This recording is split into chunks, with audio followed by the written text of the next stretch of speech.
Hello everyone, this is Dharma Astrology once again bringing you another video in my transit series.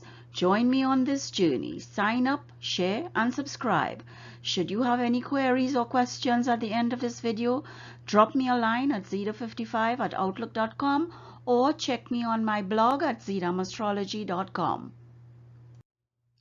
Okay, at Dharma Astrology, you know that I do things differently in regard to the transit of the analysis of the grahas or the planets, and I do things differently because of the movement of the planets, where they move either monthly or annually, or like Saturn every 2.5 years. And one of the reasons is that I don't want to give you a routine or boring or just say the same thing over and over again. And I have utilized the union of tarot and Vedic astrology as a method for my analysis in Patra Kundali reading and analysis at Dharma Astrology. And this is just a visual for you to understand a little bit of what I'm doing. This is a Kundali or birth chart taken of somebody who is born on May 17th, 1945. And this is their natal chart. And the natal chart shows the ascendant in Leo with Jupiter. So the ascendant in Leo immediately denotes that Leo becomes the first bhava, the first house, the house about you and yourself. Then we have Ketu here in Sagittarius, which is the fifth house. Then we go to Venus and Mars in Jupiter, Mercury in Aries, Sun in Taurus, Rahu and Saturn in Gemini, Moon in Cancer. So you go clockwise in this chart. And this is your natal chart. This is a chart that you cannot change because this is your date and time of birth, predestined for you. This is your fate. This is your lineage. This is your bloodline. This is your ancestor. And with it comes karma from the past life, deeds that were left undone. And it presents itself here for you as your soul's mission. What is it you came on this earth to do on May 17th, 1945? So this is your natal chart, right? And if I don't have your natal chart, then I don't know where your ascendant is, what is your first house, and where the planets are posited for you. And then we come to the transit of the grahas, which is what I do for you on this bi-weekly basis. And this transit, these grahas placement are just arbitrary, you know, it's just to give you a visual.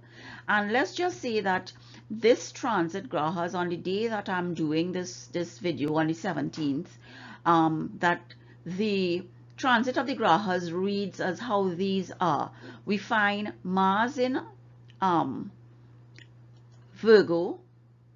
Mars is in Virgo, Venus is in Libra, Sun is in Sagittarius, and so forth, so on, so that you see the difference to the natal placement. And when we do transits, transit comes secondary to your dasha. And for the Vedic persons who are aware of what that is, it's just a cycle of life for others. It's a cycle of life that tells you this is the planet or graha that is the main person for you in this period of life. And each graha has a different timeline. So that if I don't even know your Mahadasha, then it makes it even more difficult for me to target you specifically or personally for the transit. This is why I don't do daily horoscopes, and this is why the transit of the grahas in my videos are just generic. It's general. It tells you what the planet is going to give out for that period on that sign. It doesn't speak about the houses. You know, this might be the potential energy for this planet based on its aspects or its placement in the zodiac. It has nothing to do with the bhavas or you specifically, because I don't have your natal chart. So that your natal chart is the foundation for you. You know, it is the foundation that we as astrologers must have for these readings to be targeted to you. So if something resonates in these transits for you and you want to know further about you specifically, then you need to request a chart from Dharma Astrology for us to give you that analysis specific to you. So this is the natal and transit. And then I deal with, well, this is just another visual of the zodiac signs. And I put this up here because then I deal with the Dharma Trikona in my tarot readings. And the Dharma Trikona really deals with the fire, earth, air, and water trines. And the Dharma Trikona is your first, fifth, and ninth house. So in this chart here that we are seeing, in this chart we have the ascendant here in Leo. So Leo becomes your first house. Leo being your first house, it would mean Sagittarius is your fifth house. Aries is your ninth house. So this is the Dharma Trikona for the fire trine when Leo is your first house. If Aries was your first house, then Aries will be 1, Leo will be 5, and Sagittarius will be 9. Now with Dharma Trikona, I use the Dharma Trikona because Dharma Trikona is the spiritual angle of your of the aspects of your soul. You know, your first house is your soul's mission. The fifth house is the accumulated merit from past lives, whether it's good or bad, and that is punya, purva, as we say in Vedic astrology. And the ninth house is the manifestation of past karma, so that you have those things coming forth in this life for you. And the tradition holds that your dharma is the primary aim of your human life, in this janam. Since your Dharma Trikona gives you the foundation which you develop wisdom and your discretion to pursue the other 3 Trikonas that we find in Vedic astrology. And those Trikonas are the Artha Trikona, the Kama Trikona, and the Moksha Trikona. And the houses here, the Artha Trikona starts with house number 2, then it goes to 6 and 10. Kama starts with 3 and Moksha starts with 4, and it's all 159 apart, but starts at these houses. So your Artha Trikona here for this Kundali that is up here, the second house here is Virgo. So Virgo is going to be your second house, and then the 6th house and the 10th house will create that Artha Trikona, which is wealth, Kama Trikona, which is happiness, and Moksha Trikona, which is liberation. But I don't deal with those specifically in my tarot reading because I focus on the Dharma Trikona because that's your foundation and it's the primary aim of the Purusha Shata, or the zodiac signs in Hindi religion. And then, you know, as we look at the tarot deck, we see wands, pentacles, swords, and cups. And these relate to fire, earth, air, and water. So that we have the fire, earth, air, and water in the tarot deck. We have the fire, earth, air, and water trines in the Dharma Trikona and in the 3 other Trikonas that I showed you. But this is where it comes together. This is the commonality. This is where I feel comfortable in using it. And wands is aligned to clubs. Pentacles and earth is aligned to diamonds. Sword is aligned to spades. And cups is aligned to hearts in the normal plane deck. And as I said, this is fire, earth, air, and water, and this is the source code of astrology. So that the source code of astrology is also found in the tarot deck. And when we use the source code of astrology as a blueprint of our soul, we become architects of our destiny. And remember, destiny can be changed when we use courage, willpower, compassion, choice. Fate we cannot change because fate is our natal placement of the chart. We cannot change our birth date. We cannot change our birth time. We cannot change where we were born on this date and time. But we can change destiny through our actions and choices. And therefore we become the architects of our destiny by using this blueprint of fire, earth, air, and water of our soul. So this is, you know, the timeline that I'm giving you. This is the little explanation. And as a as Zidam Astrology is doing things differently, I feel it is incumbent upon me to give you an explanation for you to understand what I do, why I do it, and how I do it. So that I hope this resonates with you. I hope you understand what I mean when I say what I said here, and that my communication was clear. If you should have a question on anything, I am always open to discussion and learning. I have a wealth of knowledge that I have researched, but there is always more to learn. So feel free to send me a line, to comment on my blog, to comment on my channel, and share, sign up, and subscribe. Okay, this is my transparency and accountability session to you at Zidam Astrology with the selection of the cards, and let's get to it. This is the period July 3rd to the 23rd, 2022, and we are going to select the bhava or the house that we would be focusing on for this period. Let us see what Bhagwan has in store for us and where he wants us to focus our attention and energies for this period. And that bhava that we are focusing on is the first bhava, self. So you, yourself, and I, that is what it is. And this first bhava is all about your physical strength, you, your health, your decisions, what you do, how you do it, when you do it, why you do it. You know, this is your focus. And then we are going to look at the element now. And the element here would tell us, you know, what is the energies that might be around this first bhava. And the energy for the element is air. So intellect, communication, technology, something to do with probably traveling, vehicles, and you know, air can go any which way. So we need to look at that and see where we want to go. Is it that we want to do a short journey? Is it we want to travel? Is it that we want to do something differently, but we are not sure which way the wind is blowing, as they say? You know, these are the things that we have to look at with the air element and the first house, which was chosen for us for this period. And this is the deity that we are going to select right now, and the deity is the guiding counselor from Bhagwan for this period, and it is Sita Devi, and she is the queen of chastity. Sita Devi is our deity for the period beginning July 3rd to the 23rd, 2022.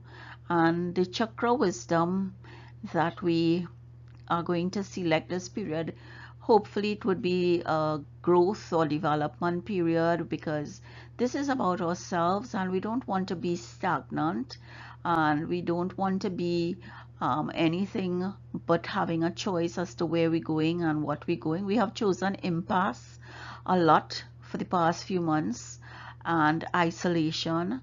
So let us see what we are going to get with this chakra wisdom card that is going to be selected through divine intervention today. Let's see that card, and we're just showing you the cards that are happening here. And let's see what the wisdom card is here, the chakra wisdom. And that card is vanity. Vanity. So is there something that we are too proud of, or that we are proud of? Or is it that we are trying to hide our vanity behind our communication, our technology, the methods that we're using to transport? What it is about vanity, ourselves, and the Queen of Chastity for this period. Oh, we'll look and see how they connect and how they interact for this period. What we are going to choose right now is the Graha. And the Graha for this period is, let's see, Mercury, which is really synonymous with the air element, because Mercury, who owns Gemini and Virgo, is one about communication, one about air, one about intellect, one about your mind, so that you know, you think, you collect your thoughts. So Mercury, and we'll see where Mercury is in the transit of the grahas, if Mercury has moved or if he will move, and when that will be and how it affects us for this period. So we are going to look at the tetractys spread now, which is the spread that I use at Dharma Astrology for my transit series. So let us see what this tetractys spread is going to bring for us for this period.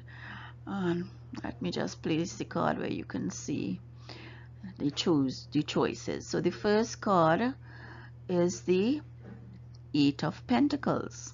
Eight of Earth, Eight of Pentacles, Eight of Disc, Eight of Coins. They are all the same, just called differently in different decks. Then we have the Knight of Pentacles. And this is interesting. This is ego in this deck, which is number 15, which is the devil. Quite interesting. Then we have Five of Earth.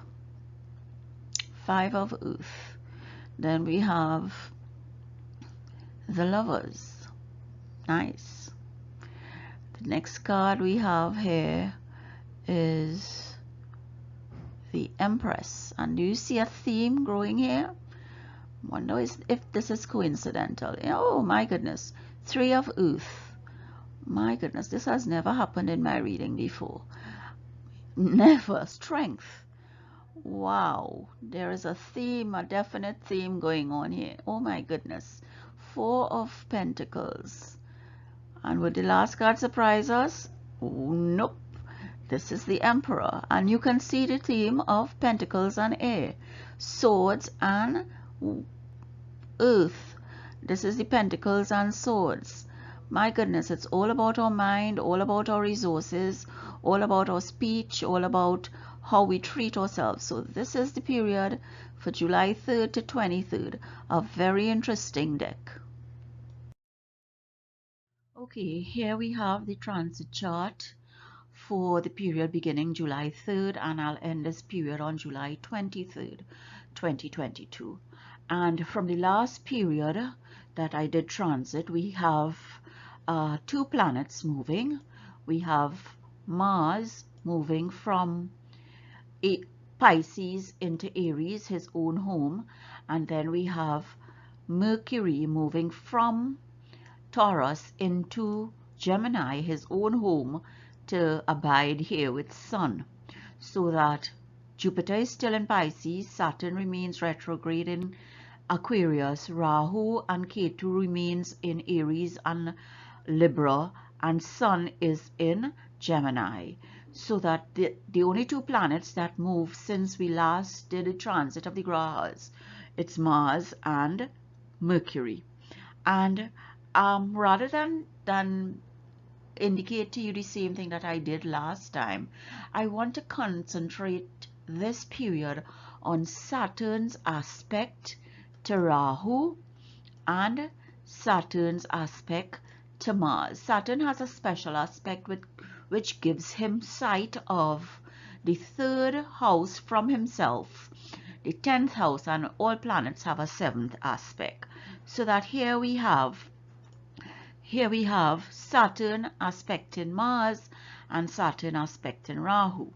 But one of the things that we have to recall with transits, because this is the transit of the Grahas, this is not your natal planets. This is the transit where they are as of or as at July 3rd, 2022. And transits are always secondary to dashas.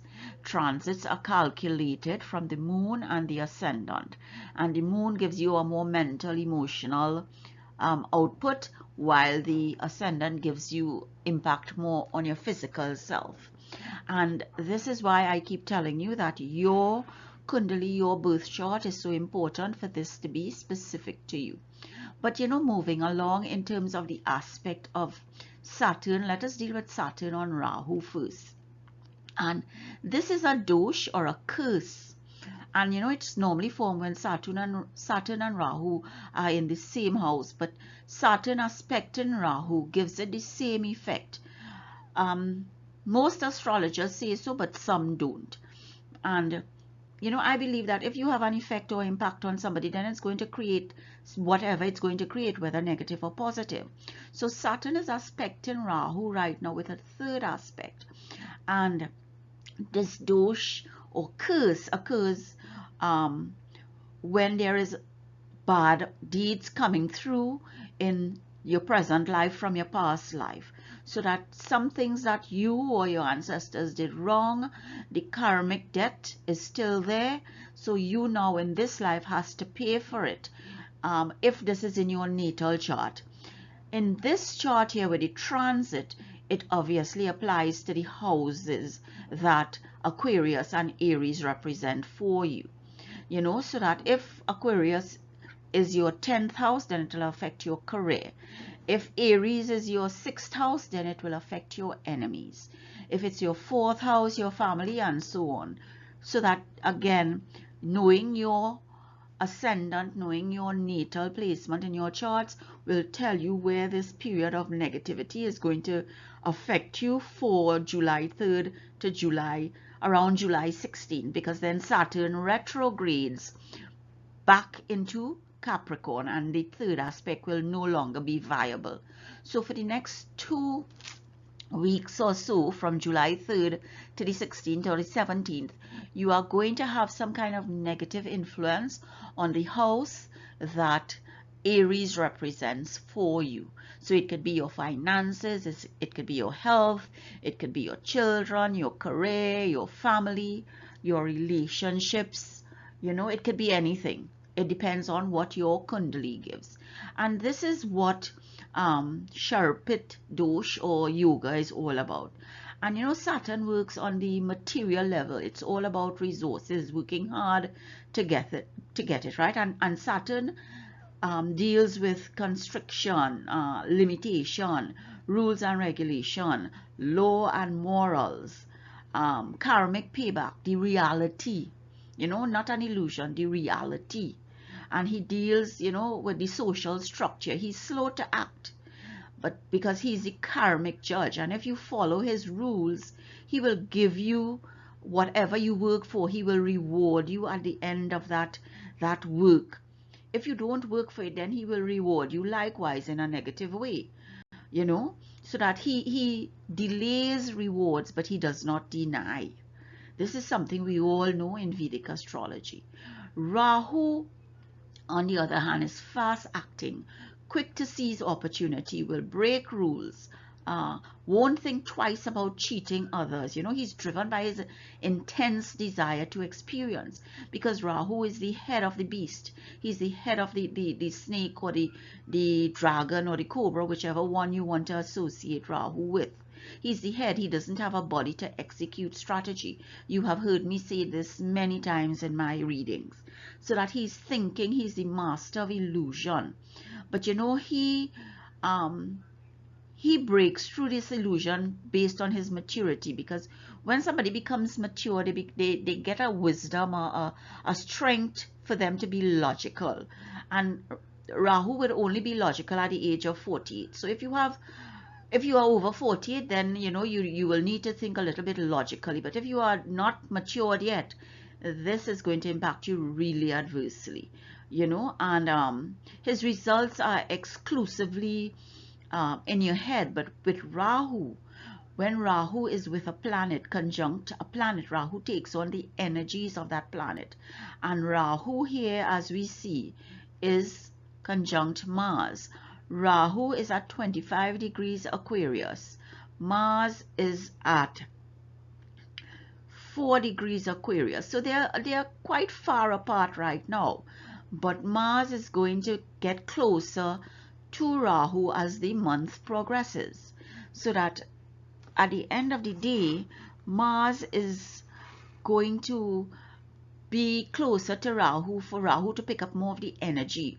But right now, the concern for this reading and this period is the dosh that Saturn and Rahu aspect has for you for the period, you know. And Rahu and Saturn are forces of struggle, of pain, of sorrow. So when they come together, you know, these negative results are magnified. It is a deep negative karma, you know, carried over from several lives from your past, and it is now coming to fruition here for you to deal with. So this transit here gives you the aspect to create that dosh for you to deal with it. And as I said, it happens if it depends on which house Aries is for you, because that is the house that is being aspected. Saturn is aspecting Rahu here. So Saturn is throwing his discipline and his slow work and his restrictions on Rahu in this dosh. And this dosh would restrict your relationship. If it's your seventh house, it will restrict your finances if it is your second or 10th house, or it will restrict your enemies if it is your sixth house. Your income and gains will be restricted if it's your 11th house. So you see how you need to know your kundali, your birth chart. So this is the dosh that that we are dealing with. And Rahu is, he's the potential to cause havoc, and the combination would affect, if you have a particular good dosh or auspicious yoga, it may be nullified by this dosh here between Saturn and Rahu for the period beginning July 3rd. So you have to look at that. You have to look at the effects it may have. There are always remedy, but I always say that prayer is the best remedy. If you know or want to learn anything else, you can give me a call, but prayer is the best remedy and the best soothing aspect of helping yourself through divine intervention, through your faith, through your spiritual access. Rahu wants to take advantage of you in this time because he wants to execute. He cannot execute without a body. And Rahu and Mars is going to be conjunct. So later on in the month, maybe at the end of the month, when Mars gets closer to Rahu, you may feel that you can do things, very quickly and without thought, without understanding the consequences of the action. And that could be later down in the period here. But right now, be careful. Understand that some things are going to happen negative to you based on Aries and its house for you in your kundali. And then we have Saturn aspecting Mars, and Mars is a warrior on the warpath. He wants to challenge, he wants to compete, he wants to conquer, he wants to attack. He has a rage, a passion, that gives him desire, a sexual desire, a sexual passion, and the urge to drive. That is the vital structure of the body. He is located in the fiery Manipura chakra, and is the muscle and blood, the fast moving reactive elements of your physical body. He wants to take advantage of every opportunity and every chance without much thought to the consequences. And Mars right now is in his own home. He's in his own home in Aries, and he is going to be very powerful because he's comfortable in Aries. That is his home, that is his office, the way he lives. He's the energy of birth and death. You might have some catastrophic transformation when Rahu and Mars get closer to each other in this Aries, because remember, Aries is the creative force. Aries is the creative force, and Aquarius is the rebellious planet. So that you have the rebellious planet merging with the creative force between Aquarius and Aries with Saturn and Mars energies. So that the rebellious force is going to be curbed a little bit, and the creative energies from Mars is going to be restricted by Rahu's aspect on Saturn. So, if Saturn is aspecting Mars like this, then all that your Mars signify, which you think was promising, you want to finish things, you have the energy, you're thinking about moving, you're thinking about traveling, they may not come to fruition because Saturn is the Lord of limitation. Saturn will not allow Mars to work freely. And you have to look at the house to understand which area of your life is going to be affected, because you will just keep on planning and planning, waiting for the right time, which will never come because Saturn is putting restrictions on Mars. You might get scared to have a relationship with others, and it could be affected. And this is what I want us to look at for this period, this aspect from Saturn on Rahu and Mars. And in the middle of the month, Saturn is going to retrograde back into Capricorn. Sun is going to move on to Cancer with Mercury, and Venus is going into Gemini. So those would be the movements in the middle of the month. But those, we will deal with those in my next transit. But here, let's look at the clarification, or if there's any now, or how we can see a different perspective with the tetractys spread. And the first card we have here is the Eight of Earth. And this is the foundation. This is the premise. This is where we will read all the other cards from. So this is your base, as I would want to put it, for the period for you, from the messages from the deities this period. And the Eight of Earth is that it's telling you about craftsmanship, expertise, specialization, highly skilled work is rewarded, as the card is saying. You're going to learn all there is to know about a topic. You might even want to go back to school because you want to be skilled in your education, in your career. And the Eight of Pentacles heralds a success as a result of sustained and concentrated efforts. Your commitment and unrelenting effort has paid off, and you are now in a very strong position, and while others have been running around and not focused, and probably like Mars, without the influence of Rahu and the restriction of Saturn, you have been focused and you have been making progress. Slowly, but you have kept your head down and you have hammered away in a specific area, which is now giving you this foundation of success, of rewards, of learning everything there is to know about a topic. It's not that you haven't been disciplined and you have applied yourself.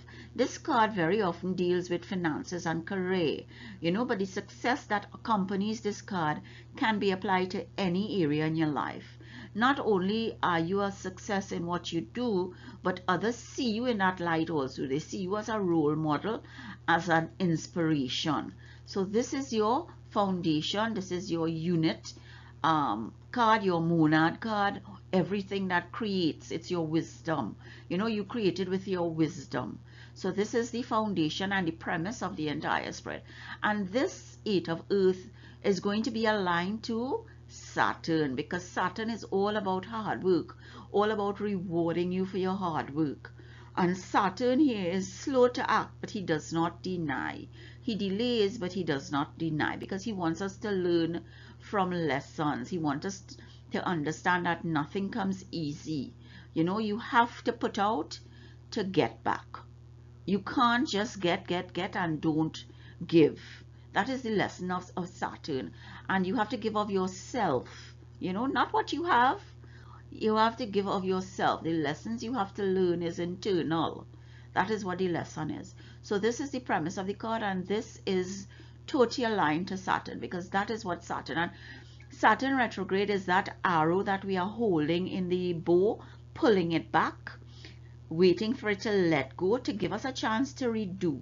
But we may not have plenty to redo, because the cards here are telling us that we have done plenty. We have looked to focus. We have looked to apply ourselves with discipline to achieve something. It's going to be slow to come, but it's going to come. That is what unity and the Eight of Earth or Eight of Pentacles is telling us. And then we deal with the power line. And the power line would be these two cards, which is the Knight of Earth and Ego, which is the devil in the normal Rider-Waite pack. And ego, the moon deals with the dark forces or consequences of you taking a decision, and this is the Knight of Pentacles. The sun deals with the light aspect. What are the consequences and conflict that may come about because of the decision taken here? And the moon here is in Leo, and Leo's ruler is the sun, And the sun here is dealing with the ego card, and sun is in Mercury owned zodiac sign Gemini, and Gemini is an airy sign, a mutable sign, a dual sign, where things can go either which way.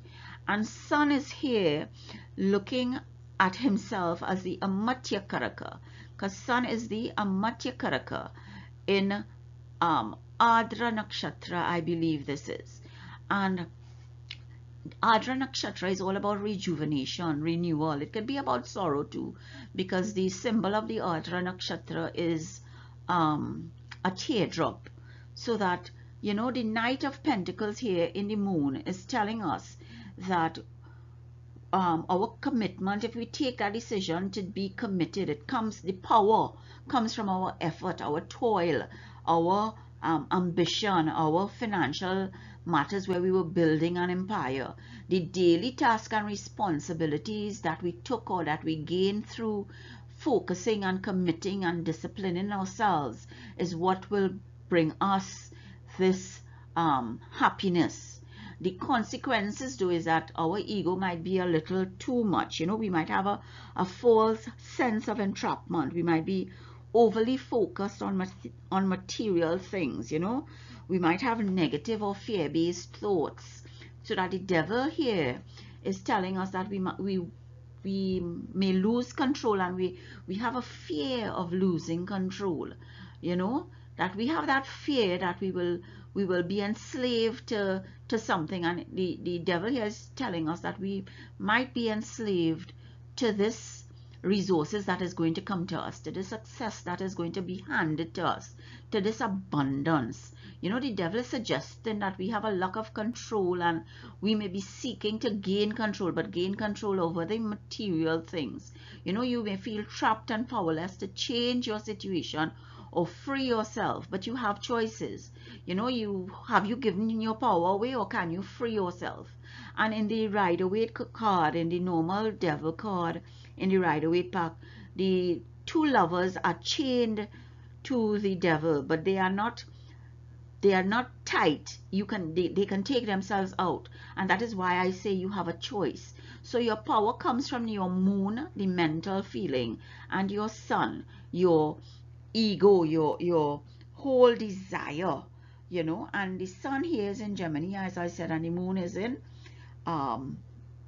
Leo, and Leo is owned by the sun. So that you have that connection there again in the power line. The moon now is feeling powerful because the sun and the moon here are the whole parent trap, as we see in the Vedic astrology. It's all about motherly affections, you know, nurturing, caring. Sun is your father figure, authority, leadership, ego. So your power now comes from ancestors, your parental guidance. The Knight of Earth is telling you mentally, you know you have to work. You know you have to work. You know you have to work to get something. You know you have to work to get your resources. You know you have to be committed. You know you have to be disciplined, you know, and you will get that reward, because the consequences of you not being disciplined and committed and taking responsibility for your daily task is the devil, is the ego, is you not looking at things in the right way for you to gain what you have to gain. And then we have the harmony line, and the harmony line again starts with moon and it goes to Mercury, and then we have Pallas here, wisdom. And the Five of Earth deals with fears surrounding money, you know, the wisdom to accept help from others, you know. And then you have the Lovers, which is all about weighing your decisions, you know, good health, intimate relationships. And then we have the Empress, you know, you have abundance, you have giving birth to your dreams, nurture yourself and others, because this harmony lines deals with Moon, Mercury, and Athena, the goddess of wisdom. And the Five of Earth is in the destroyer position, which is Lord Shiva, and it tells you what needs to be removed to move forward. And the Five of Pentacles is negative change in circumstances, financial, material loss, bad luck, the world against you, you know. And in the Five of Earth, you have fears surrounding money because you have so much now in this period. You have fears that it will not last. You have fears that somebody will take it away from you. The devil may put you in a position where you feel you are losing control over your resources, you know. And that is all mental. That is all about your ego, because the moon is in Leo, and Leo is owned by the sun, and the sun is all about ego, because the devil card is there, the ego card is there, you know. It's a false sense of entrapment, of you being trapped and not being able to change. So that is your harmony, balance. You need to remove those thoughts because it's not true. Your foundation here is the Eight of Earth, and the moon is in that ego position that sun is aligned to in the cards here. Sun gives you the devil, you know. It's preying on your thoughts. And remember, Mercury in Gemini is all about intellect, all about communication, all about speech, all about how you think and create, right? And that is what is happening to you. That fear is not giving a balance to the harmony for you for this period. And then we move on to the Lovers, which is the sustainer, what helps you maintain balance. And the Lovers, your relationship, your unions, your partnership, your romance, your connections, your shared value is what going to give you balance. And this card is also with the swords and the air element.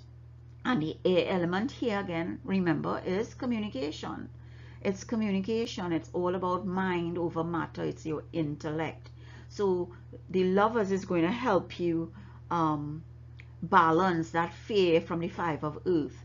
And then we have the Empress completing the harmony line. And the Empress is all about abundance, you know, giving birth to your dreams, as I said. And this Empress holds the creator position, you know, what drives you in a new direction. And it's nurturing, creativity, beauty, nature, fertility, pregnancy probably, you know. And Mercury in Gemini is often known as being witty and playful, and that is the Lovers card. So those relationship is going to bring you this abundance. And you know, the element of air gives Mercury in Gemini a good sense of humor. So you will have that humorous thought, you know, laugh at yourself, laugh at some situations, laugh at the fear that you have of losing or losing control of your money, losing control of yourself and your power. Look at the humorous side of it, because the Eight of Earth here is telling you Saturn is going to reward you. You have done the work. You have done the work, you know. And this placement, you know, suggests a person who wants to expand their knowledge in any way possible, because Gemini is an air sign, and air is the element of relationship. And Mercury in Gemini usually forms relationship very easily, you know, that you were born for networking. You might become very popular. You are able to mirror the personality of whoever you are talking to. And Mercury here is talking to the sun. Mercury is at 2 degrees Gemini. Sun is at 17. So Mercury is not combust. Mercury's speech will not be confusing and chaotic. It's going to be very clear, very complete. It's going to be easily worked or easily understood by others, you know. And if Gemini is strong in your chart, this displacement of Mercury in Gemini can, you know, also indicate that you're very adaptable, because it's an air sign. You can adapt as the wind blows. Surprises in store will not, you know, affect you too much, because that is what is going to create your harmony, your flexibility, letting go of your fears, forming relationships. Because this is what this harmony line is telling you. Mercury is there giving you a heads up that I'm comfortable in my home. I am here in Gemini. I am not combust because sun is ahead of me. I am behind sun, and I can speak clearly, and I can be easily understood. That is what this placement of Sun and Mercury is telling us here, and also in the power line. And then we have the material world, the everyday happening of how we cope, with our everyday life. And this is Saturn, and Saturn again comes into play. And the Three of Pentacles here, or the Tree of Earth, is all about the power of creativity, recognition of, being a team player, long-term plans, dedication.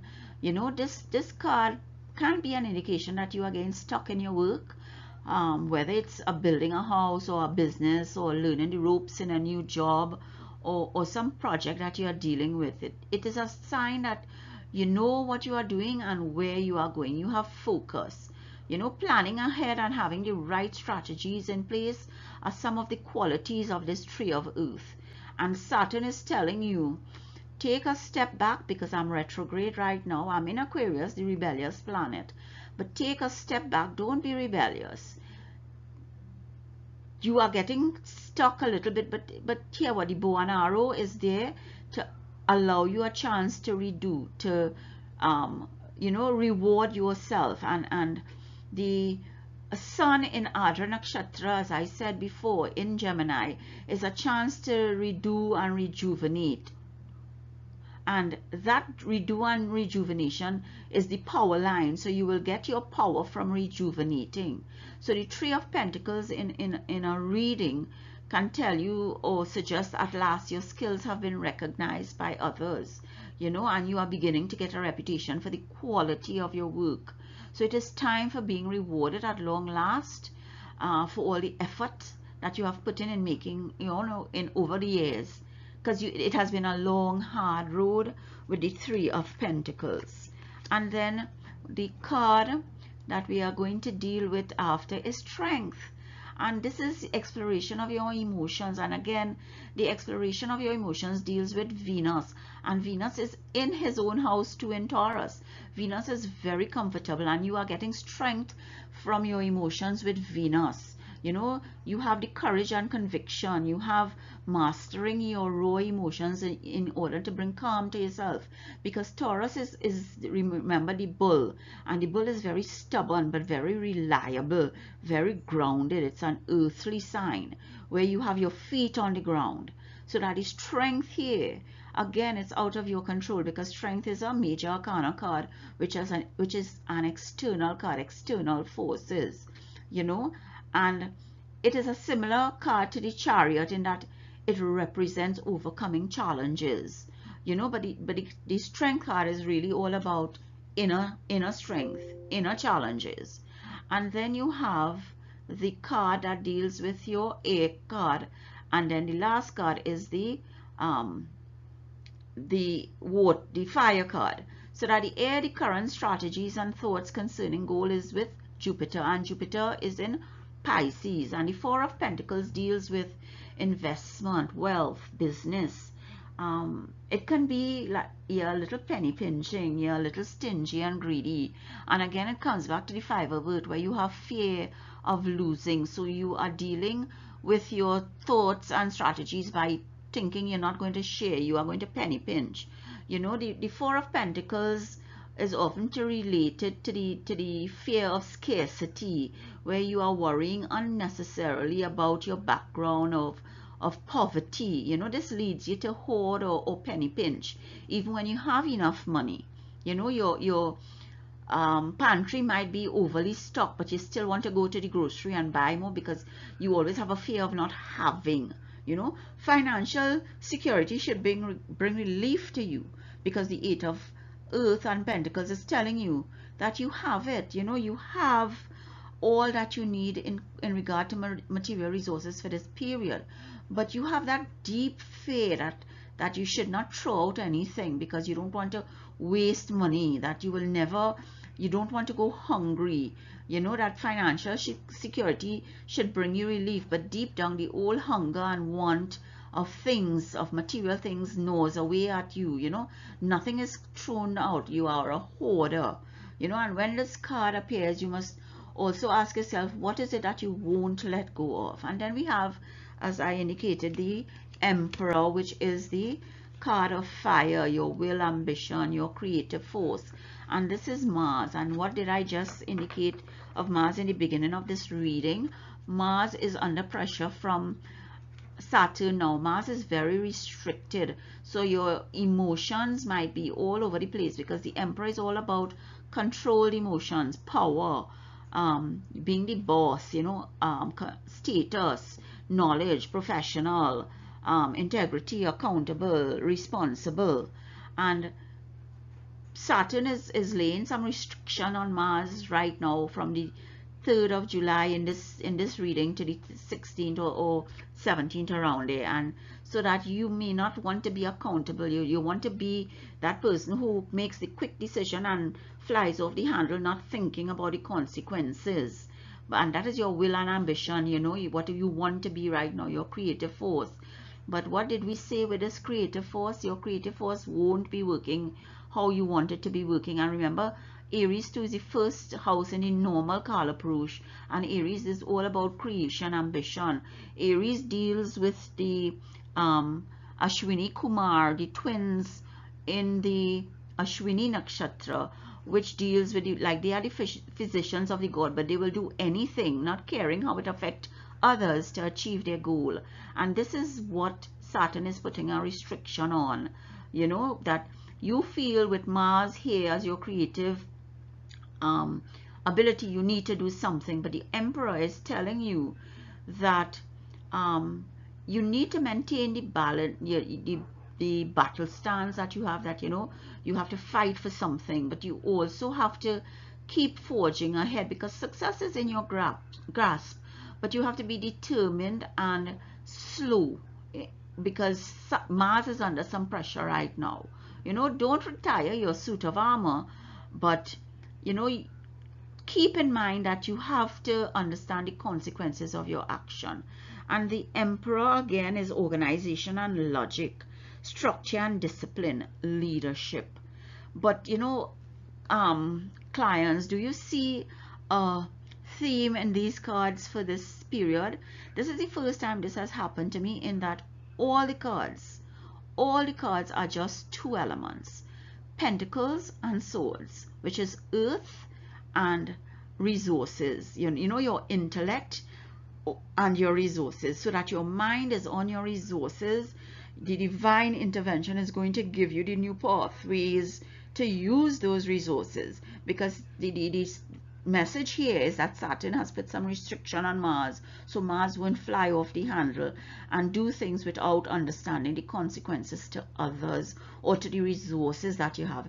It also tells you that you are thinking about your resources, and that you feel that you didn't have in the past, and you will lose it all if you don't hold on to it right now, or hoard it.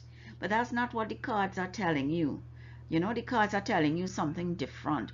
And let us look at the energies. And the first energy is in the first house, who you are, your desires, your actions.